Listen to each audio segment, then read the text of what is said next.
Hey, what's up, everyone? Brad Chmielewski here with episode 144 of Shatter The Vain. There was a lot of news on the day I was recording. Over the course of the week, there hasn't been so much news. Update 2.1 has been running for a very long time.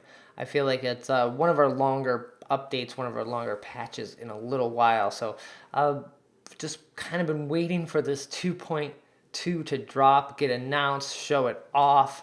During recording this episode, the Run the Gauntlet, the Vainglory Invitational was kind of starting or about to kick off, so we don't talk too much about what happened there.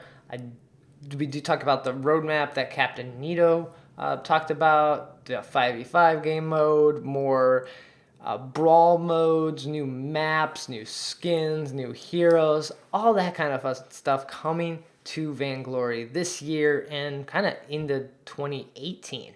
To join me to talk through all this, I have Jiinko, a French YouTuber that's doing some very fun Vainglory experiments on his YouTube channel. Definitely cool to see. Like one of the more recent ones I saw was 100 mines on Kraken, or maxing out Catherine stacks, like 999 stacks.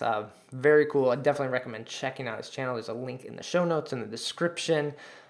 Check it out. So we talk all about that, and then at the end of the show, we talk about the contracts a little bit. The Dragon Blood contract, dive into kind of in depth a little bit, and we also talk about Iron Guard and the Protector contract. I feel like they have a place. Hopefully they get some tweaks, some changes coming up, but Dragon Blood, it's a very interesting contract that I think everyone should be trying or testing or playing around with.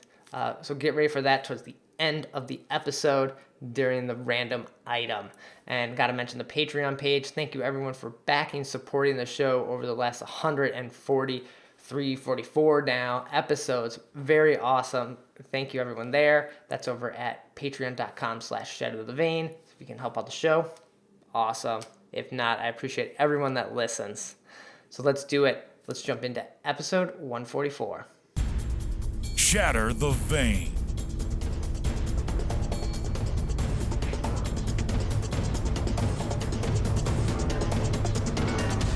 This is the 144th episode of Shatter the Vain. My name is Brad Chmielewski, and this is a podcast all about Vainglory. Every week, I try to break down the news, gameplay, game tips, and hopefully we can become better players together. And every week, I'm bringing on new people from the community, people that love this game, people that make some great content. And this week, I have Jiinko joining me. Welcome. Hello. Good to have you here. I've been seeing a lot of your videos. You're putting some great ones out. But we'll dive into that in a minute. But if you want to introduce yourself, let people know who you are if they haven't seen some of your videos or streams even. Yes, sure. So I'm 18. I live in France, and that's why you will hear my wonderful accent. So I'm a Vainglory player and YouTuber. I love making videos about this game because I've been playing for almost 2 years. Okay. And I love the community, and that's it. How'd you get into the game? Were you playing other MOBAs beforehand, or was this your first one? No, Vainglory was my first MOBA because, in fact, I didn't have a computer when I started Vainglory. I only had my iPad. Okay. But all my friends were talking about League of Legends and talking about it every day, and I just wanted to try a MOBA so bad. So when I saw Vainglory featured on the Apple Store, App Store, yes, I just downloaded it and tried, and since then I'm playing, so I really loved it. Did you get some of those friends that were playing League coming over to Vainglory now, or are they still playing League? Most of them were like making fun of me at Okay. first, but some tried and played a few games with me and enjoyed the game because it's so much different from other MOBAs, so it was pretty funny to see them so lost. Yeah. Yeah, it takes even though the mechanics and the ideas are the same, it is different, so it takes you some time to get into. Yeah, sure. It's the same for me when I play League of Legends. I'm so lost. I'm so bad. Right. True. So then you started making YouTube videos like shortly after. Like, not too long after you started playing, right? You kind of dived into that scene.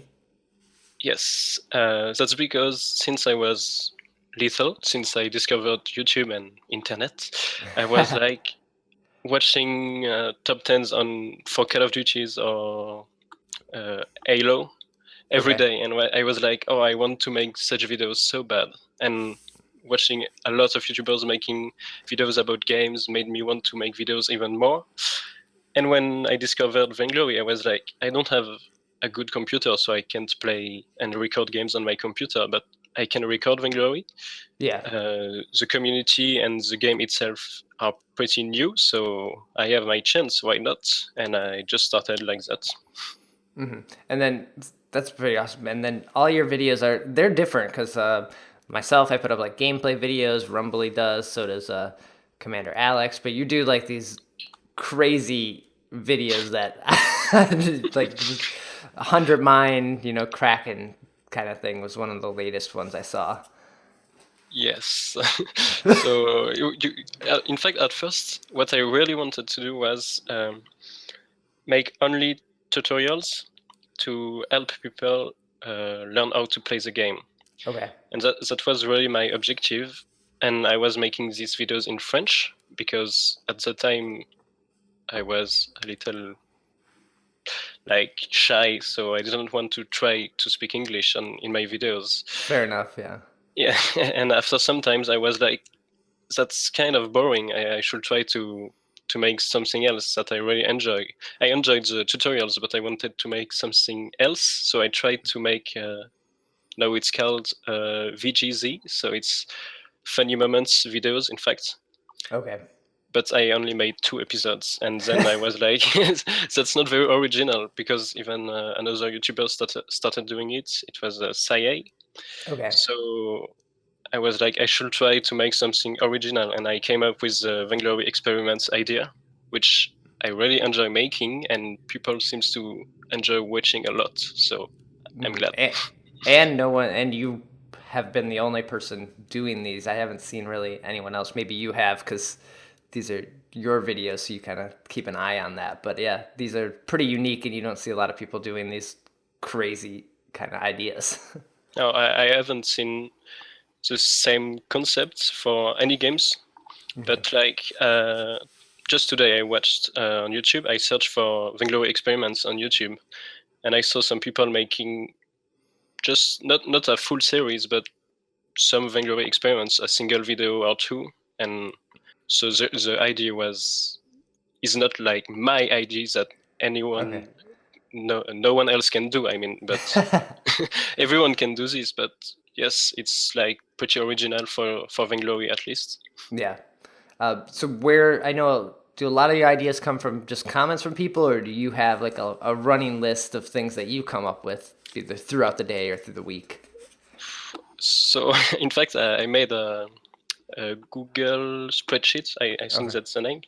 I have 3 columns. So the first column is my ideas. Second column is my ideas, but less interesting. And the third column is the ideas I get from the comments of my videos. And I have Okay. like 50 ideas in total. And they keep coming every day from people, from myself, from my friends. So I have so much ideas. Yes, that's a lot. Yeah, that's a lot. And that's awesome. That means you won't run out. That's kind of, I think, the problem with any YouTuber or content creator. It's like at some point you end up running out of ideas and you have to change either your focus, Yeah. but sounds like people come up with new stuff all the time, and with new heroes getting released, things change. So it's like, let's see the interaction of this and this. Especially with Grumjo, the new hero. Everyone is asking me to try experiments with him, like Grumjo eating another Grumjo and things like that. So of course I will do it. Yeah. But yes, I think this series is cool because I won't run out of ideas anytime soon. Nice. Do you have a favorite that you've done? What? Do you have like a favorite idea or experiment that you've done, like out of all of them? In fact, every time I make a video, it's my favorite for Okay. like 2 days, and then I have a better idea. So not Okay. really, but when I had the idea of reaching 999 stacks of Catherine's passive, Mm-hmm. I really liked that one because it was the first time in this series that I was trying to like reach the limit of the game. Yeah. And so we saw the results, and it was pretty interesting. And I asked a developer, his name is Video Villain, Yeah. and I asked him, why did that happen? Why is there a limit? Why did you choose 999? And in fact, he answered me very kindly, because he answered like 10 of my questions. Okay. And I posted everything on the forums now, so everyone can go and read his answers, because I think it's very interesting. That's cool. So yeah, as I said in this forum thread, my goal with these videos is not just to have fun, even if I do, it's also to try to understand how the game works and why is there this limit, or why does it crash if you do this extra. Yeah. Yeah, that's fun. Things that they know, or but someone getting 999 stacks, it's almost impossible in a single game. So you would never see that limit. So they're like, we'll just put it at that. Yeah. Yeah, that's it. So then you've also started streaming on Mob Crush too, right? You said your computer isn't that great, but Mob Crush has allowed, like, the in-game streaming and things like that have allowed a lot of people to get into streaming. So you've been going into that a little more, right? Yes, I must thank Mob Crush for that, because it's awesome. I thought I would never be able to stream because of my computer, but it's so easy with Mob Crush. So my streams are not like my videos. It's not super funny or interesting. It's just me playing most of the time ranked games. Yeah. But since I'm vainglorious, I think at least people can watch me play and learn, and that's kind of the point of my streams. In fact, it's not most of the time I'm not talking. If I'm Okay. talking, I talk mostly in French, so many people don't understand, but at least I think they can learn from the gameplay and make me learn by pointing out my mistakes extra. So Yeah, that's true. Do you have what role do you usually play when you're streaming or just ranking? since I played for a very long time, I can play any role. In fact, I don't mind much. But at first, I was a support main with Arden. Okay. I was like, I think I have at least 1,000 wins as a support with Arden. But then I was like, I want to kill people actually. So Okay. I went jungling and laning. But if I choose 2 roles out of 3, I will choose captain and jungler, because I'm not so good at farming in lane. Okay. Yeah, I think that's kind of myself too. I've played for so long and solo queue so much. It's like I'll play whatever. That's maybe some preferences, but I don't care most of the time. It's really just about playing the game. And whatever in solo queue is often captain, because people Right, yeah. like insta lane or jungle. So Very true. So along with, like, making the videos, there's a lot of people now. It seems like more and more making Vainglory videos. Do you have a favorite Vainglory YouTuber, or even like YouTuber in general, that you watch and kind of are inspired by and help maybe push your content forward? actually, it's very random, but my style of videos, which is like background music, text, not a lot of transitions, something really, I don't know how to say, really smooth. I don't know. Comes from a Counter-Strike channel, which is called H is Top. Okay. He really has this style of video, and I really enjoy watching his videos. I already watched his videos when I wasn't even playing Counter-Strike yet, because I just love the videos. So this is for my editing style. But other than that, I like many Vainglory YouTubers, and many YouTubers in general. But my favorite Vainglory YouTubers are Shonix, who is not really a YouTuber. He's making music, in fact, about I mean, for Vainglory heroes and the skins.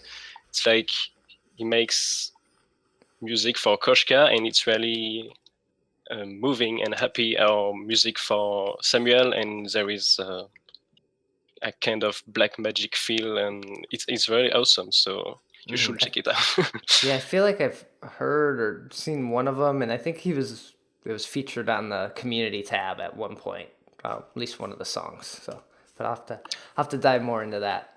I use his music a lot in my Vainglory experiment videos, in fact, and Oh, cool. I always credit him at the end. So I hope I'm bringing subscribers to him because his content is really good, and the music are awesome. Yeah, it seems like there's more and more YouTube Vainglory people popping up like every day. At least you kind of come across someone who's either just posting their first video, if they continue or not. It's just really fun to see like more people kind of uploading content for the game. Yeah, and what I like is discovering the different styles, because there is 3 other YouTubers that I follow. It's Woodworking, Excondrel, and Vainglory Left, and their channel is about teaching the game, in fact. And you could say it's the same thing, but their style is so different. It's so interesting to watch their videos. So yeah, I'm happy that so many YouTubers are popping out, as you say, because there is so much content and so much different things. So yes, I'm very happy about the Vainglory community on YouTube. Nice. Well, very cool. Like, so we should dive into some news here. There's been a lot happening, and there's about to be a lot announced. So let's jump into that. Vainglory News. Right now, we're recording this before the Sunday Run the Gauntlet stream happens. Just, timing with France and Chicago, we have to do it pretty early. And I think the Run the Gauntlet tournament is taking place, or has taken place by the time anyone is listening or watching this episode, on Sunday at 11 a.m. PST. This was going to be 5 orgs, but then it turned into 6 orgs who are playing it out. 6 orgs plus the Super Evil dev team as well. So this is kind of a big event, and hopefully a lot of people ended up watching it. It's weird to talk about something that hasn't happened yet, but we have to talk about it in past tense now. Okay. So do you follow the esports scene at all? Do you watch a lot of the professional games, or you kind of just play and enjoy the game? I watch very little videos of esport players. All right, fair. Yeah, it's a time suck. I know that, especially when the Evil 8 or now Vainglory 8 is happening. Your weekend is gone if you end up I'll just watch a few games, and it sucks you in. And I think this Run the Gauntlet thing is going to suck up most of my Sunday afternoon, evening here. Oh, same, because there is so much hype around this tournament and this stream. I will watch it even if I don't usually watch tournaments, but I have to this time. Yeah, because it's turning into a big news event. They're going to be showing update 2.2 for the first time, as well as we'll get to see Grumpjaw in action. Hopefully the teams play him, because that's not sure, in fact. Yeah, because maybe he will get banned every time. Yeah, because we know he's going to be available, but no one knows how good or bad he is at the moment. We haven't seen anyone in action playing him. Because usually when they do the downtime streams, they kind of force people to play the new heroes or the heroes that got changed. But this competitive Run the Gauntlet tournament, you gotta bring your A game. You can't be messing around with new heroes and untested paths. Yeah. What do you think of Grumpjaw? So I played him Okay. because I'm in PBE. I Hmm. don't know how you say that in fact.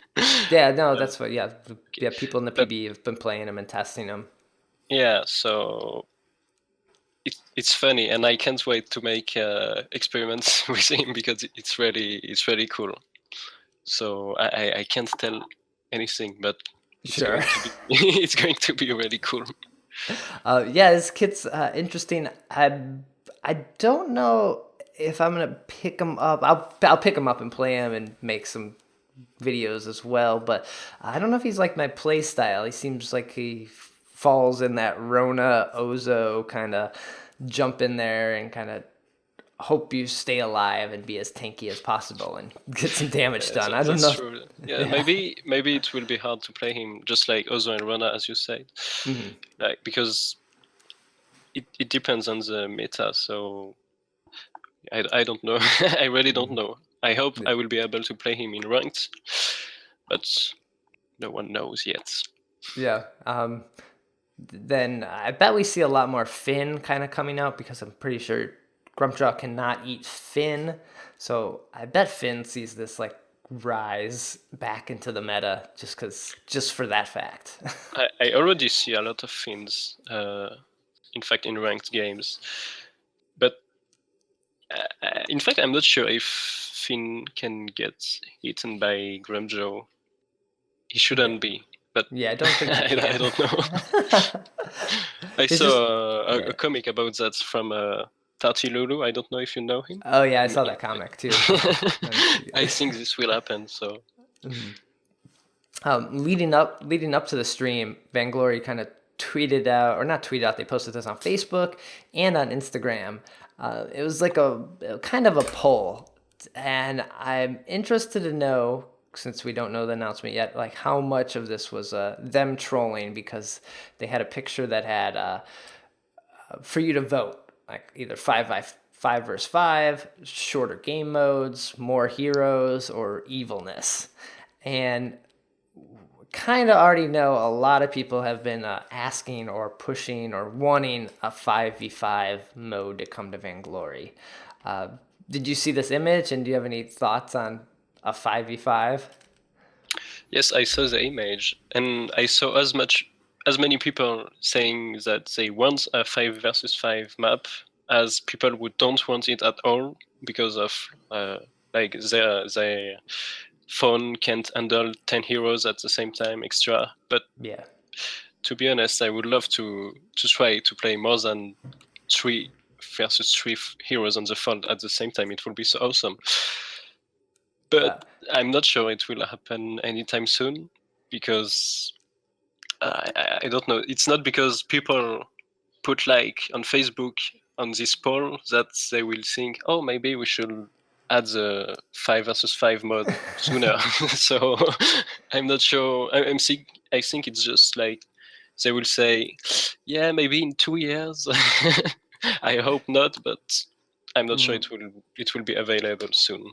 right, like them making ideally probably a new map for a 5v5 mode. That seems like a lot of work and a lot of time that they're going to have to develop or have another team working on because they got to keep the normal game moving forward and keeping people interested while they work on this other 5v5. Like it just seems like a massive undertaking that might happen at some point. Even the balance change will Yeah. be a very big change because you can't have the same balance for 3v3 and 5v5. The cooldown, the health, the items, even the items, there is not enough items, I think. Not yet. Yeah, I don't think there's enough items. I think I mentioned that on one of the Discord chats I was with. Like, you're not enough sport items. You're gonna have like 3 or 4 fountains on one team, and that just no one's ever gonna die because The way the fountain works allows you to pick 5 fountains, and that's kind of weird. So yeah, 5v5 sounds weird for now. yeah, like even League of Legends, who has their 5v5 is their normal game mode, and they do have a 3v3. The 3v3 has different balance changes. It has a few different items. Some of the items are different just because the principles are just totally different once you add 2 more people or take 2 more people away. So, yeah. Yeah. Sure. Interest to see. I feel like their post was a little bit of they know people are going to get excited and kind of build up some hype, hoping that they're going to announce a 5v5 during this. So get more people so watching. they have to be careful because like 2 weeks ago, I think, or maybe 3 weeks, they said there is a new map, and in fact it was just the new skin for the map, and people were so disappointed. So they must be careful this time, I think. Yeah, they're like they're riding this fine line of, all right, yeah, we don't believe you what you're gonna say anymore. Like, Yeah. all right, so I wanted to cut in here because Jiinko and I recorded earlier in the day, like we were saying, before the Run the Gauntlet tournament went down. So I didn't get to see or hear Captain Ito's announcement for the roadmap of 2017. So we kind of left some of those details out in our conversation. I thought I'd quickly mention a few of them here. So he did bring up the 5v5 mode and said it is something that they are working on. You may not see it in 2017, but it's something they're developing. They're hoping to work with the community and make it better. It'll involve a bigger map. Of course, we need more heroes, but it's something they are thinking about and working towards, but they don't want to take away from the classic game or the other game modes that they're building. So 5v5 is coming at some point, maybe this year, but not likely, it sounded like. It probably, more than likely, I would think it would come during a 3.0, Vainglory 3.0 launch, which would be towards the beginning of 2018. So we'll see what happens there. He also mentioned that they are working on unique maps for their game modes, the brawl modes. So Blitz and Battle Royale right now will be getting their own custom maps.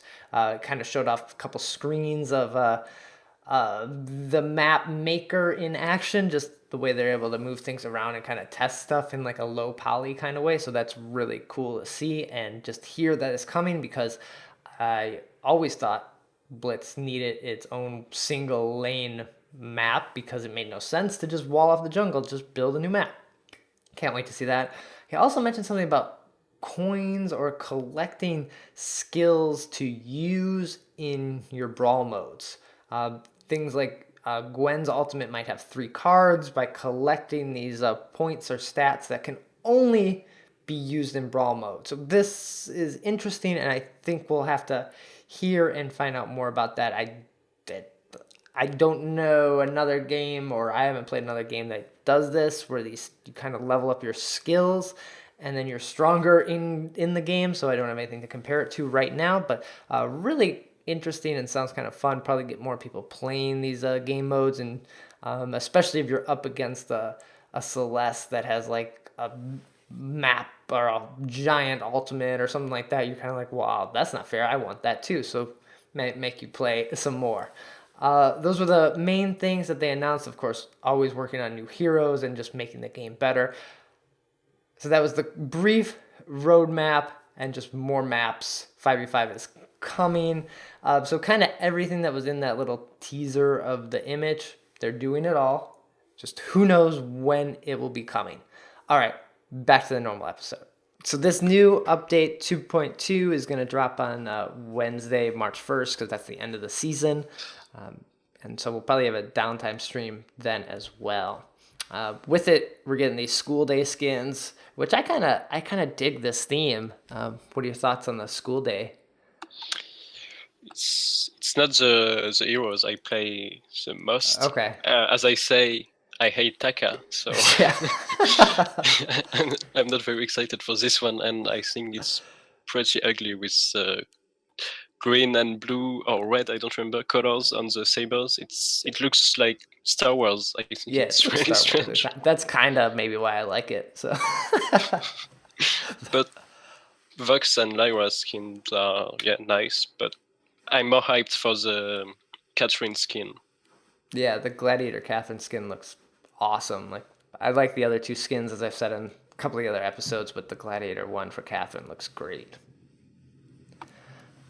Cool. Well, yeah, so get ready for that, and hopefully everyone watched the Run the Gauntlet tournament. Very cool for them to do this to build hype for the new orgs coming in, and cannot wait for the Vainglory 8 to kick off. Couple other news things. Another podcast launched this week called Time for Rolling Podcast. Their first guest was Xenotech. Great interview by the two hosts here. I know they're already working on their second episode with Gary and Wolfhands, a couple of the North American community devs. So really cool to see what they end up doing, and doing with this podcast kind of fills the gap that we need it in just more interesting content from Vainglory. Yeah, that's cool, because I must tell you, I don't usually listen to podcasts. Okay. But, well, when you contacted me, I was like, I should start to like look into it and see how it is. And I really liked it. In fact, I watched the one about with Nightwalker, and I watched like 5 more after, and then I saw the post for Time for Warning, and it was pretty nice too. So yeah, I'm happy to see videos, podcasts, fan art, everything. In fact, the community is growing. The community of creators is growing so fast. It's cool. Yeah. So check that out. There's a link in the show notes if anyone's interested to listen to them, and give them a subscribe as well. Then the last bit of news is VainRank 2.0 launched. This is one of the sites kind of taking advantage of the Vainglory API that is ever changing and ever growing from Super Evil Megacorp. And the 2.0 version is pretty nice. I think you don't have to log in now, and there's a lot of you just have to choose a region and IGN. Mm-hmm. And I think that's way better. It's kind of that's why I was kind of using VainGG a little more, just because I could just type my name in and see it, and I didn't have to like log in and deal with any of that. It was really fast. But all 3 of these are adding new features of VG Miner, VainRank, and Vain.gg like all the time, and basically it's almost a battle to see who's gonna be the best here. Well, I really like VGMiner and VainGG, because the first one I saw was VGMiner, and I helped them translate the site to French. Oh, cool. And then I discovered VainGG, and I was like, the sites look really alike, but it's still not the same. So it's still interesting to check your stats and how the sites are. So I think everyone should try like all the API sites to see which ones they like the most, because they look alike, but it's a little bit different. One is more like for the stats, one is more pretty looking extra. So there is a lot of sites coming up, and you should definitely check them all to choose your favorite. Yeah, because it sometimes just comes down to, I like the layout of this one, where the characters are on the right side or the left side. Like, it could just be as little as that for like which one you end up using. But cool to see what they keep adding every time. And I know, what was it, VainGG just recently showed a ranking system of like the players, so that's neat to see. Yeah, where you could so cool. Where you could see like how many players are in each tier, which has very low numbers right now, so it's not a good representation of like how big or small one of the tiers is, because it was only taking sample size of people that are using the sites, kind of like that. But slowly and surely, these tools are just going to get better and better. So check them out. So that does it for the news. But before we get out of here, I got a little forum static. Forum static. On the forums lately, I've been seeing a lot of posts about smurfing. And this is a topic that seems to come up every now and then. People kind of forget about it, or it doesn't become an issue for a little while. But the reason why I think it's becoming an issue at this moment is because update 2.1 has lasted an incredibly long time. So if anyone doesn't know what a Smurf is an alternate account that you've created, and you have a higher skill tier. If you're Vainglorious, POA, or even simply amazing somewhere, you make a new account just to go on to either have easy games or to help maybe carry some friends up ranks as well, which is incredibly frustrating for anyone in those lower and other tiers, because now they're playing against people that are way better than them at the game, and it does not make for a fun experience sometimes. Yeah, but I must say that I have a Smurf myself, but I created it because I was POA Gold, and like for 1.5 months, and I was like, I can't reach Vainglorious. I can't do it. So I was like, I should like to create a Smurf and try to rank again to see if I even deserve the POA Gold rank. Maybe I should not have this rank, and maybe I should be like tier 8. And in fact, just after I created it, I reached Vainglorious, and so I don't use it much. But when I use it, it's to play with my friends who are tier 6. And my objective is not to boost them or elo boost. I think it's called like this. Yeah. That's really not my objective.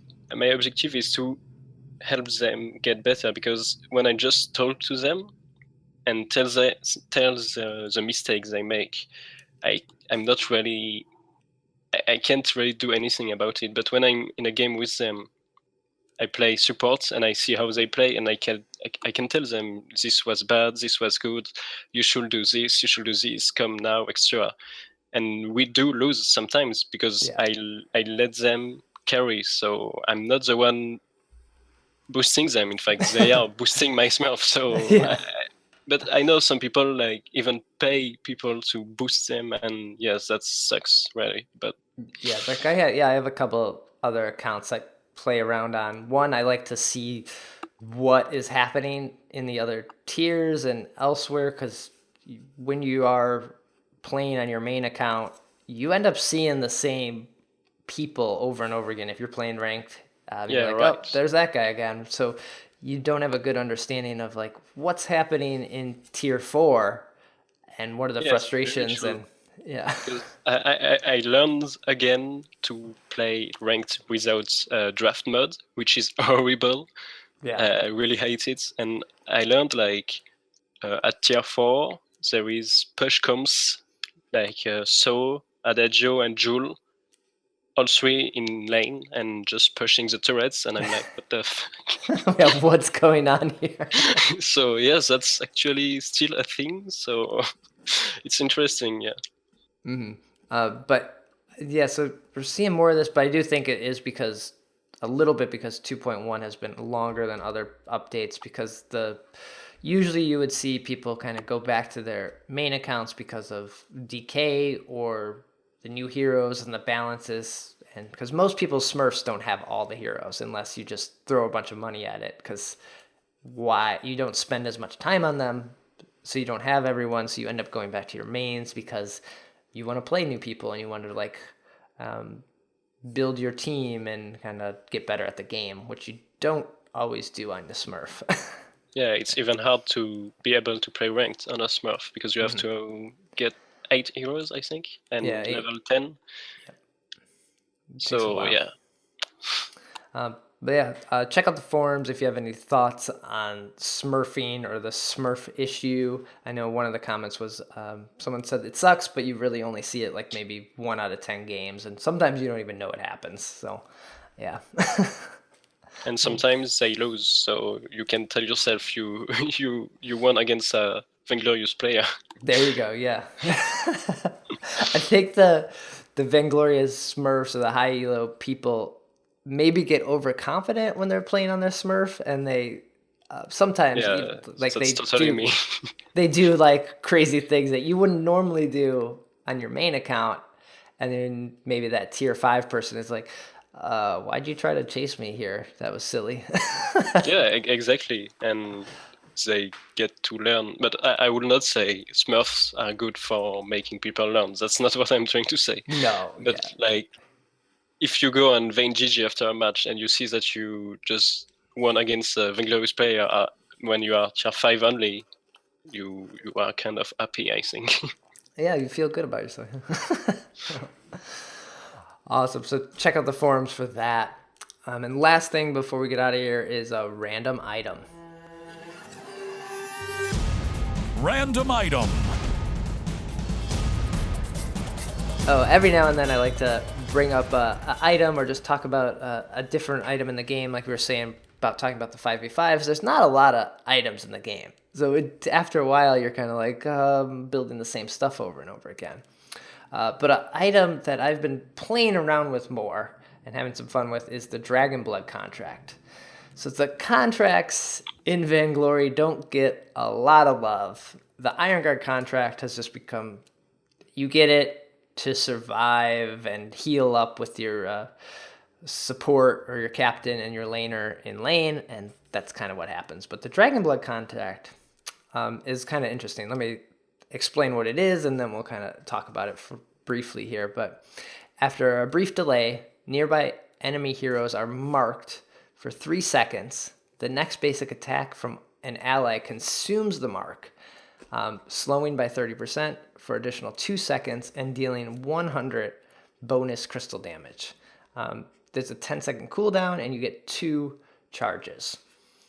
So I've been picking this item up along with an Iron Guard contract on some times when I'm playing Fortress, Captain Fortress, because you're going to jump in there anyway. You're going to have your mortal wound, and if you can throw down your Dragon Blood contract, basically someone is instantly deleted. Like, they disappear. Yeah, in my opinion, it's the best contract. Oh, It's really? the only one I use, in fact. Oh, really? You go with this and not the Iron Guard. I get the Iron Guard every just time. because the Iron Guard is like the safe one. Like, we're just going to survive here. But I think it's kind of useless, in fact, because I don't know if it's like because of my rank, but I feel like I never need to have the Vainglory, the Iron Guard contract, in fact, because in early game you are more like looking for the first blood, Yeah. which is really good if you have the Dragon Dragon Blood? Blood contract. And I don't know, it's useful for like I usually sell it after like 15 minutes sometimes. I keep it for 15 minutes because a slow is always useful, and the bonus damage are not big, but it's always that. So it's my favorite. And it's also nice because it marks a hero. So it kind of is an indicator to your allies, like, this is the person we need to kill. Like, Yeah, but sometimes I know they don't use the contract often because they just don't understand. And like, I mark the enemy and they don't go for it. But if they did, we would have the kill. So I think people should learn about the items they never use just to know. Yeah, because even the Protector contract, the third one, I see that pop up every once in a while, and you forget what it does. You're like, why did someone get that? And then they win the game or do really well. You're like, wow, maybe I should look into that. I like it less because it becomes useless very fast, in fact, because the barrier is so small. But the Dragon Blood contract is like, the slow is always 30%, so it's not bad, and you can keep it until you need a new item slot. So it's really my favorite. Do you have a favorite captain or roam that you build it on, or is it just kind of everyone? No, any captain, in fact. Okay. Yeah. But I think it's really strong with Fortress, Lance, and Arden because they kind of go into the battle, so... Yeah, and Flicker easier. too, because you can Yeah, sneak Flicker. up. I just never use Flicker, so Okay. I forgot. Yeah, you can sneak up and get that the Dragon that's Blood on that. actually a really good way to get first blood. So That's the Dragon Blood contract. I almost said Iron Guard, but yeah, that's the Dragon Blood contract dub. Although the contracts, I think, will probably get some love here in some update at some point. They are interesting items that you should check out, experiment with sometime, especially this Dragon Blood contract. It's only $300 gold, so it's not that expensive an item, and you can grab it either your first buy or even your second buy, and kind of, like you said, get that first blood and kind of hopefully snowball your team to victory. Well, that does it for episode 144. Jiinko, thanks for joining me. This was great. Thank you for inviting me.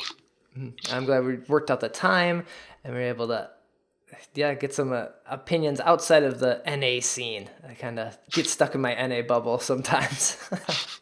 Now you have my French opinion. Nice. Where can people find you or get in touch? Twitter, YouTube? I got the links in the show notes, but you want to plug anything? Check out my YouTube. Okay. It's funny. You're very active on Twitter too. Like you said, you're always asking the devs questions, so people should follow you there as well. Yeah. I know a lot of people tell me, well, I just don't use Twitter, so as you like. Yeah, fair enough. Then Shatter the Vain is on Twitter at Shatter the Vain, website shatterthevain.com. All the episodes get posted there, links to iTunes, Stitcher, the YouTube version, and I'll be back with episode 145, maybe next week, maybe sooner, because we're going to have those 2.2 update notes, so I got to run down all those changes and talk about these pedal nerfs and everything else that's incoming, so stay tuned for that. Take care.